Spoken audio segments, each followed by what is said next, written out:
সবাইকে স্বাগতম নতুন আরও একটি ক্লাসে। এই ক্লাসটিতে শিখব লেস্টের ব্যবহার। একটি বাক্যে লেস্ট থাকলে আমরা কিভাবে সেই বাক্যটি সম্পূর্ণ করব সেইটি আজকে দেখব। তো আমরা এখানে স্ট্রাকচারটি এবং দুটি এক্সাম্পল রেখেছি। আশা করি এই দুটি ভালো করে বুঝলে পুরো সিস্টেমটা বা প্রসেসটা মেথডটা আমরা আয়ত্ত করে ফেলতে পারবো।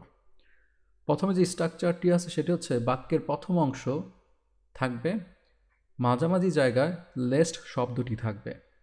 তো লেস্টের পরে সাবজেক্ট প্লাস শুড হবে এবং তারপরে ভার্বের বেস ফর্ম হবে এবং বাকি অংশ বসবে। তো প্রথম এক্সাম্পলটি যদি আমরা দেখি, হি রিডস অ্যাটেন্টিভলি, সে মনোযোগ দিয়ে পড়ে, lest he should fail the examination, না হলে সে পরীক্ষায় ফেল করবে।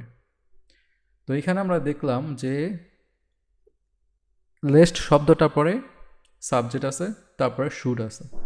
তো আমরা যখনই দেখব যে একটি বাক্যে লেস্ট থাকবে, তারপরে আমরা অবশ্যই এই যে হি আছে এখানে যেমন, ঠিক একইভাবে যে কোনো সাবজেক্টের পরেই আমরা অবশ্যই শুড বসাবো। এবং এখানে যেমন ফেইল শব্দটা বেস ফ্রম ভার্বের, ঠিক একইভাবে সবগুলো যে কোনো ভার্ব যদি শুডের পরে বসে তাহলে সেটা বেস ফ্রম থাকবে। এছাড়া আমরা জানি যে মডাল অক্সিলারি ভার্বের পরে ভার্বে কোনো পরিবর্তন হয় না, বেস ফর্মই থাকে।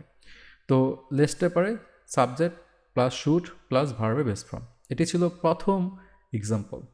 এবার আমরা যদি আরও একটি এক্সাম্পল দেখতে চাই, সেক্ষেত্রে হচ্ছে walk fast lest you should miss the train, দ্রুত হাঁটো না হলে তুমি ট্রেনটি মিস করবে।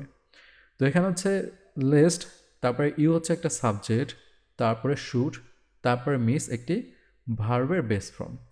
তো এখানেও আমরা দেখতে পেলাম যে লেস্টের পরে সাবজেক্ট থাকে, তারপরে শুড বসে, তারপরে ভার্বের বেস ফর্ম বসতেছে। এটি দুইভাবেই আমরা পরীক্ষাতে পাই। একাডেমিক ক্ষেত্রে দেখা যায় রাইট ফর্ম ভার্ব এবং কমপ্লিটিং সেন্টেন্সে এটার ব্যবহার বেশি। আর যে কোনো অ্যাডমিশন টেস্ট বা যে কোনো চাকরি পরীক্ষাতে দেখা যায় এমসিকিউ আকারে থাকে, লেস্টের পরে এই সাবজেক্ট দেওয়া থাকে, এই শুড ফেল এই শব্দটা এমসিকিউ অপশন থাকে। শুধু ফেল আসতে পারে, শুড ফেল হইতে পারে, ফেলে পাস্ট টেন্স থাকতে পারে, তার আগে কোনো নতুন শব্দ দিতে পারে, টু ফেল এরকম শব্দ থাকতে পারে। তো এরকম যদি থাকে তো আমরা লেস্টের পরে অবশ্যই সবসময় শুড ফেল শব্দটাই চয়েস করব। তো আশা করি শুডের নিয়ে কোনো প্রবলেম থাকার কথা না।